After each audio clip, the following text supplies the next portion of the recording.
r/AskReddit. What is your never again brand, store, restaurant, or company? If I see something is being shipped by OnTrack, I'll cancel. The 3 times they were the delivery company from Amazon, they lost one package completely and tried to say it wasn't their fault. The second package was also deemed lost, but then showed up on my doorstep something like 6 weeks later. The third time it sat on shipping label created for a week and I just contacted Amazon and cancelled the package. You don't find a lot of positive reviews out there, and any positive ones you do find seem like they were written by the company via a fake account. Every package I've ever had stolen was shipped via OnTrack. They claimed it was delivered, and I never find it. One time I looked with minutes of its supposed delivery. Yeah, sure maybe the residents of my apartment complex are shady, but UPS, FedEx, and USPS never seem to have this issue. OnTrack regularly marks my packages as delivered without coming anywhere near my house. I always have to call and complain, and they have to come back the next day. I've had them pretend to find the package in my front yard after I watched them leave a car with it. I used to work for OnTrack. They would usually have us deliver over 200 stops a day, and if we asked for help, because we weren't going to finish on time, they would usually just say to mark it as delivered and try again the next day instead of sending someone to help out. Most days I would get to work at 5 AM and not finish until almost midnight. OnTrack truly is a shit company. I took my Beta Woods truck to a local tire shop for an alignment. They told me they couldn't align it because I had a sticky U-joint, and then charged me for an hour of labor because they had to take the tie rods off. I argued because U-joints don't impact alignment, and B, there was about an inch of grime on the castle nuts, so there's no way the tie rods came off. They brought out a manager who just made shit up about how alignments work. I'm a mechanical engineer. I think they thought they could get away with it because I'm female. Nope. I filed a complaint with the state and they were fined for lying about service costs. Good for you. I hate people who take advantage because they think their customers don't know any better. Makes me absolutely furious how commonplace it is. My aunt has her dream car. She loves it. One day, it randomly died right on the road. Has to get it towed. Repair place says it won't run at all. Engine is totally beyond saving. Offers to buy the car from her for cheap or let her trade it in for some pile of junk barely functional used car they have. She was very upset and stressed about the whole thing, of course. Not only was she about to lose her dream car she'd worked so hard to get, she'd be driving a piece of junk on her very long and somewhat dangerous commute. She had to go over a hill every day with twisty roads, long drops off the side, and no cell service at the highest point. You just know that in a month or two the junk trade-in would need repairs as well, and she was already in serious money trouble. Before you judge, she got the dream car quite a bit before the money issues happened. She couldn't afford to be maintaining a car like that, and if she couldn't get to work she would be homeless with no one to take care of her 2 elderly cats. Well, a friend of a friend was a mechanic, offered to ask him to take a look at it. Turns out the car did still run fine for short distances. The shop completely lied about that. Also, there was absolutely nothing wrong with the engine. She needed an oil change and one minor part replaced, after which the car ran well as it ever had. I bought an engine from AutoZone for a vehicle I owned. They had a vendor build the engine, and it was supposed to ship to my house. I waited 3 weeks for it to arrive, but it never did. I contacted their store, was told that it hadn't shipped yet and was coming via FedEx freight. I kept up with the tracking number, but couldn't get anywhere with it. I kept calling back every couple of days to see what was going on, and no one could figure it out. I finally managed to find out that it had shipped via another company, RL Freight, and had been delivered to somewhere else. It was like pulling teeth to get a refund on an engine I never received. It took another 2 weeks to get the refund. I won't buy a soda from AutoZone now. Yeah, I got 3 bad starters in a row from them. I thought I was losing my fucking mind. 4th came from a dealership and it's still in the truck 4 years later. Whenever buying a part from AutoZone or Advance, get it tested before leaving if possible. Mine got a whole batch of bad alternators once. Had to test 30 before they found a good one.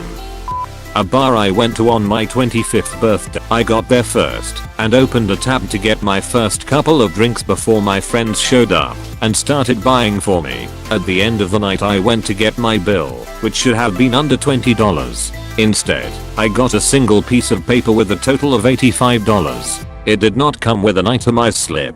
I spent 20 minutes on my birthday at the bar calling out the bartender's name, asking for an itemized receipt while he pretended he could neither see nor hear me. I went home and reached out to management and explained the story to them, including how long I tried to get his attention. Her reply: if you thought there was an issue with your receipt, you should have asked the bartender to explain it to you. Never again. Case anyone cares. It's pansocial in DC. Edit. Since this seems to be coming up a lot, this is America, so not chip and pin.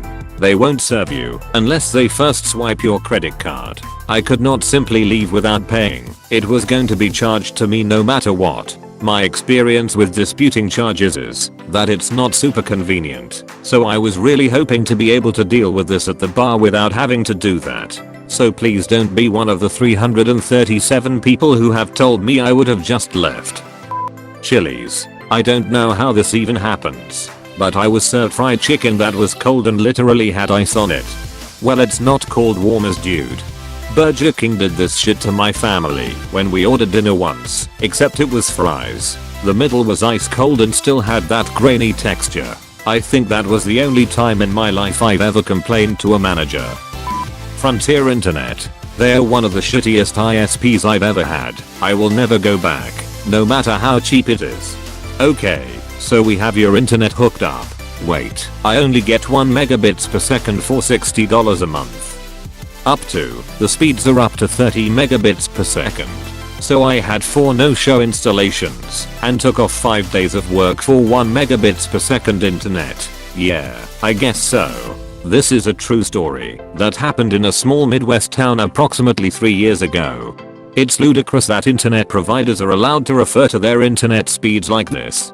Oh, your speed is up to 30 megabits per second? Well then I'll pay you up to $60 per month. Okay, here's $1. Fucking AT&T, it's one thing after another with these assholes. They've been taking $60 a month from my checking account for the last 7 months for a prepaid phone that I don't have. They can't tell me why or take me off auto draft because I don't have a phone number to look up the phone that I don't own.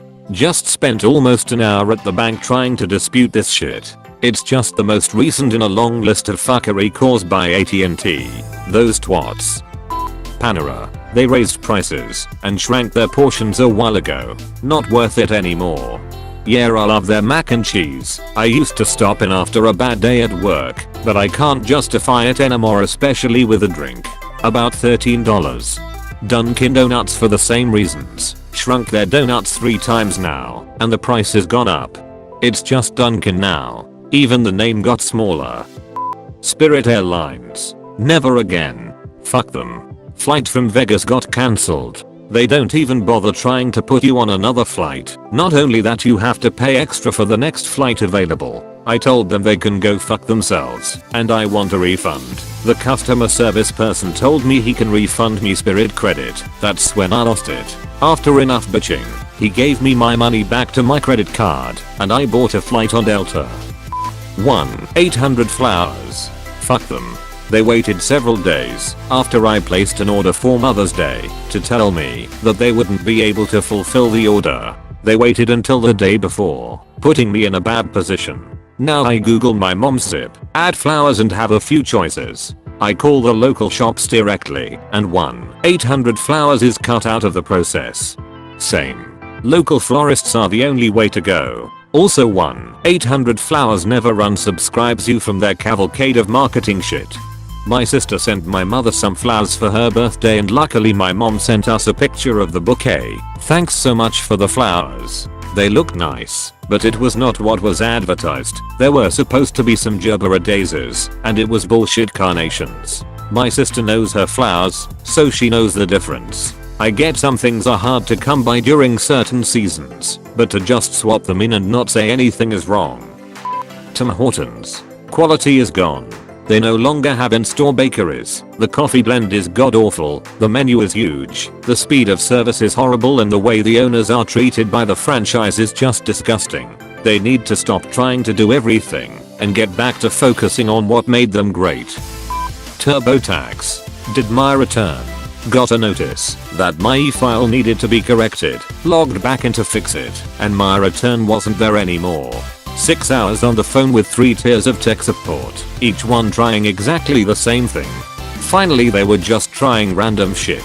So I tried random shit in parallel, managed to get to my return with the invoice number from paying for the service without logging in. Tried to get them to understand that this was a very bad thing, that they should report to someone, and they told me they had no access to anyone technical and no way to submit bugs. This from the company that lobbied to make it illegal for the government to offer tax filing service. Comcast. Fuck Comcast. They failed to turn off my service when I changed addresses, billed me for 2 more months, sent me to collections, and harassed me for 3 years. I could sue, but it's not worth the stress. Edit. Holy crap, my inbox. Additional info. I called them about this more than a dozen times, and every time escalated the situation. They have dozens of tapes of us, albeit a few of them. I'm absolutely freaking out about the whole thing on the phone. My best experience was when I called their corporate office directly, but even then it was a shit show. And like a week before anything happened, and I was still being harassed by collection companies somehow. Never again. I'm currently stuck with Comcast. I pay for their 60 megabits per second internet package to get 1 to 5 megabits per second downloads along with only being able to have one device connected at a time. Olive Garden. First the meals got shitty and I could deal with it, but then the Alfredo sauce did too and that's where I draw the line. Olive Garden is basically turning into Italian fast food. To be honest, I'm kind of okay with that. It's almost satisfyingly bad. If they opened up a drive-thru, I think I would unironically go to it. I worked for a day at Abercrombie & Fitch Kids. They told me that we had to say hey guys, how's it going? As customers entered, and if we didn't, we were subject to write-ups, because if the customer ended up being a secret shopper, we'd end up getting points off if we didn't say those exact words. We also had to spritz the place every half hour with that horrific cologne that I can only imagine Sex Panther to smell like. I refuse to ever shop at their stores again, though it helps that I'm almost 30 and was never a California surfer. Jiffy Lube. Those idiots told me my car has no filter. I'm pretty sure they just didn't want to take it out. They also said my car takes a special European oil and charged a lot extra for it. It's not a special oil at all. It's an uncommon oil, but a gallon of it costs the same as typical oil. I'm going to stick with the dealership to get oil changed because it's cheaper and they know what they're doing. Edit. I forgot to add the ending to this story. Not long after I got my oil changed, Jiffy Lube sent me a text message with a link asking to leave a review of their service on Google. So I obliged and left the most brutally honest 1-star review you'd ever read. The next day, the manager called me and left a voicemail. She was very adamant that Jiffy Lube had to charge a high price for my oil because it only can run on special European oil. In regards to the air filter, she offered an investigation to look at video footage to see if the technicians looked for the air filter. I know they didn't because I would've seen them take it out. It's inside the engine cover, which they never took off back in.